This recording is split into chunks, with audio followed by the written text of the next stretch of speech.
My name is Camesha Jones. I live in Chicago, Illinois. I am 26 years old. I am a social entrepreneur, radical social worker, and mental wellness advocate.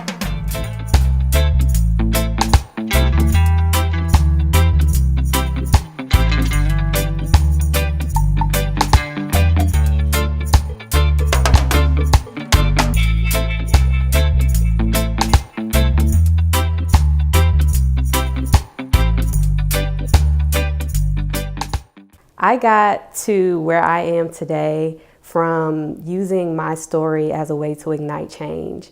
Ever since I was young, I've always been involved in the community and I've always wanted to be a boss. However, I did not know that Sista Afya would be how I would become that.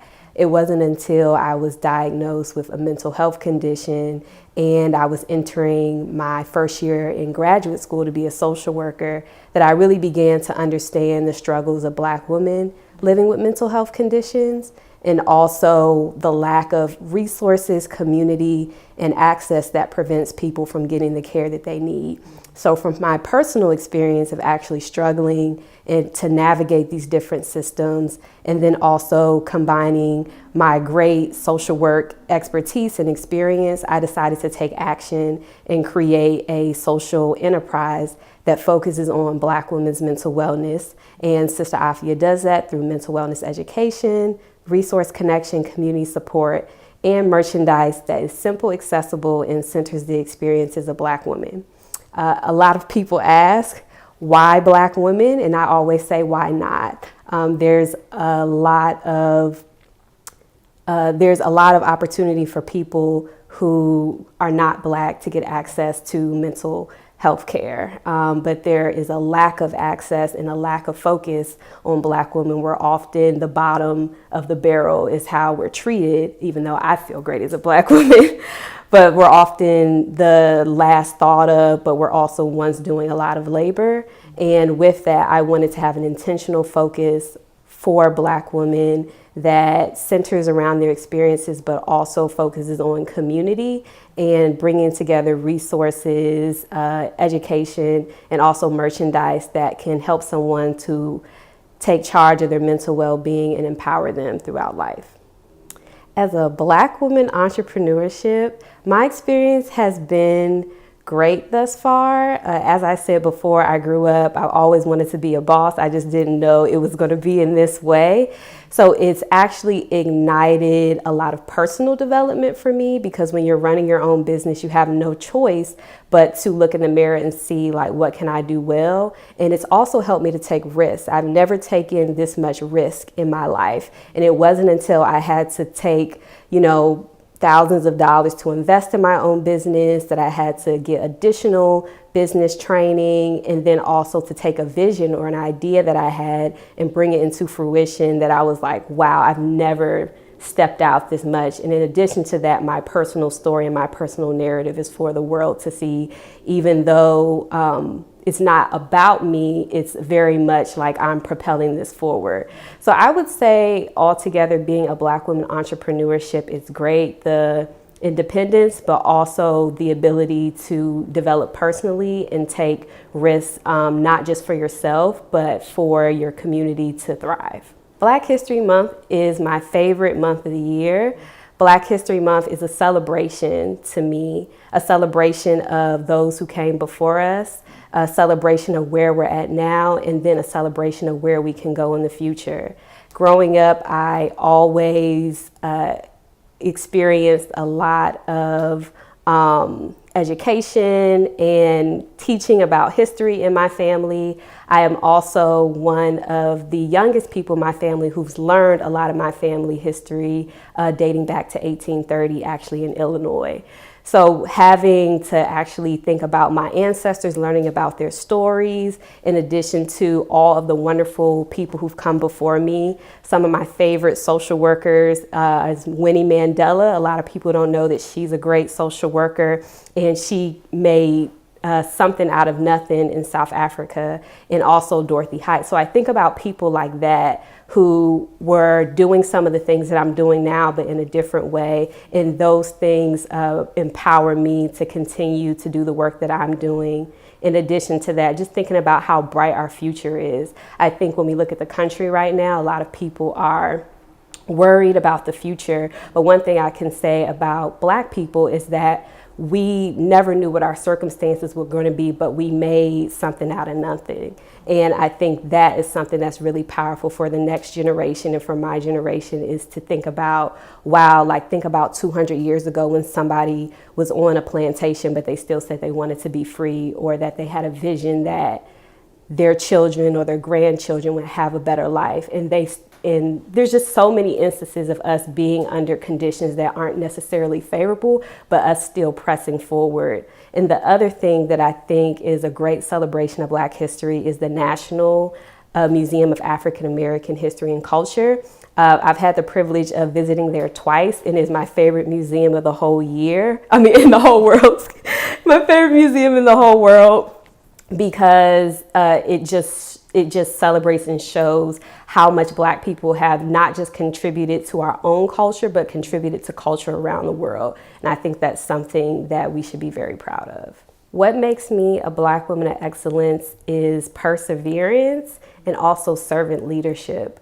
There are many people who want to be entrepreneurs, they want to be change makers, but sometimes not in the best interest of the community. And whatever I do, I'm always thinking about community first, and how whatever I do or people who I'm working with, what we can do to advance the community and make sure that people have what they need to not just succeed, but thrive, not just for now, but generations to come. What also makes me a Black woman of excellence is perseverance. I have persevered through so much, especially as a Black woman living with bipolar disorder, dealing with the stigma and the negative connotations, and saying, you know what, so what? Like, I'm bold and bipolar, you know, I'm brilliant, I'm beautiful, and I'm bold, you know, and you might not know about me, but you're gonna like me. So I think being able to be bold and to persevere when things were really difficult for me and continue to be challenging from time to time is really what makes me a Black woman of excellence. Bold and Bipolar is an inspirational photo blog that celebrates the brilliance, beauty, and boldness of people living with bipolar disorder around the world. Oftentimes, when people think of people with bipolar disorder, they don't see somebody like me. They don't necessarily understand that we are humans just like everyone else. We're kind of, in some ways, dehumanized.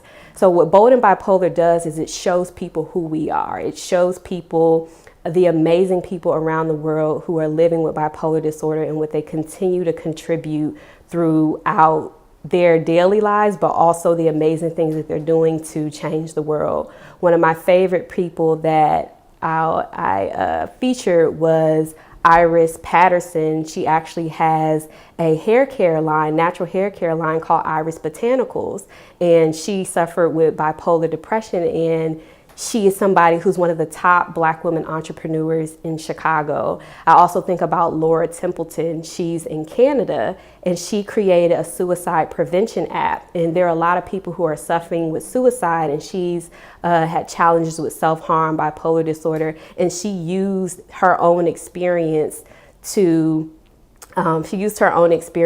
create something to help other people. And one thing that I've seen across the blog is that people are saying, once I was able to operate in my gifts, my talents, the things that I was blessed, this was when I started to feel better. And that goes back to Sista Afya. Like, once I was able to walk in my power and walk in my purpose, that was when I was able to really flourish. And I think that's something that is special about people who have bipolar disorder. But in addition, people across the world who are living with mental health conditions, who are differently able, once we're able to do the things that we love, once we're able to be celebrated and nurtured, you know, we can't do anything else but fly. To make my voice heard and to make sure that the community continues to push forward and that education happens, I have always been involved in the community, not just as a social worker and an entrepreneur, but as an organizer. I've just done so many different things, but what I would like to focus on is mental health conditions. I think we're at a really special time right now where people are aware, like, okay, I'm not doing well, I need to get my mental wellness in order. And people are speaking out about it. People are coming together in community. And I think not even just for this moment, but just for the future, the power of actually having Black women as the central focus of mental wellness. And I actually believe that Black women are the vanguard to the mental wellness revolution. When you see people who are out there advocating for mental health and wellness, they are Black women who are creating organizations, who are creating businesses, who are creating blogs, all these things, podcasts, are Black women. I see us as change makers. I see us as trailblazers. I see us as women who are influential. If you think about it, there's a phrase that says if you educate a child, then, if you educate a woman, you educate a whole village, right? And so I think about that, and that's why I really wanted to focus on Black women. So one of the things that, in addition to Sista Afya, in making sure that Black women with mental health conditions are getting the access and getting the connection to one another so that they can thrive, is that also pushing the narrative with people who have bipolar disorder. Because of how deep the stigma is, there are so many people who are living with bipolar disorder who do not have support. And also there's a lot of miseducation and misunderstandings about bipolar disorder. So with my blog, Bold and Bipolar, I am helping to push forward that people with bipolar disorder should be celebrated, and they're creative, we're just great people. Like when I meet someone who has bipolar disorder and we can talk about things that everybody doesn't understand, I'm like, oh my gosh, you're just like me. Sometimes I think maybe I should make like a bipolar meetup group so we can just all be in community with one another, because there is something very special about us, the way we think, the way we conceptualize life. And I think that that's something that the world doesn't necessarily see. And with the blog, it helps people to physically see us. And so that's one thing that I think is important to do, not just for people with bipolar disorder, but people who are differently abled, people who are considered not the norm, is for us to push forward and say, even though we're not the norm, you should still have compassion for us. And really what Sista Afya and Bold and Bipolar do is pushing people to have greater compassion for all humanity in how we are, how we show up, who we are. And with that, I think that is really helping to change community. It helps to educate just by having not just the stories out there, but actually a movement taking place as well. If I had to choose between coffee, tea, and tequila, I would definitely choose tea all day, every day. If you go in my house at any time, I'm sipping some tea. I got like stacks of yogi tea in my kitchen, and tea is just soothing to me, and I like to be calm. I like to feel good. I like to get some good herbs in my body. So I would choose tea all day. You can find me on Instagram at Sista Afya, and that's spelled sister like a Black woman, Sista, Afya, Afya.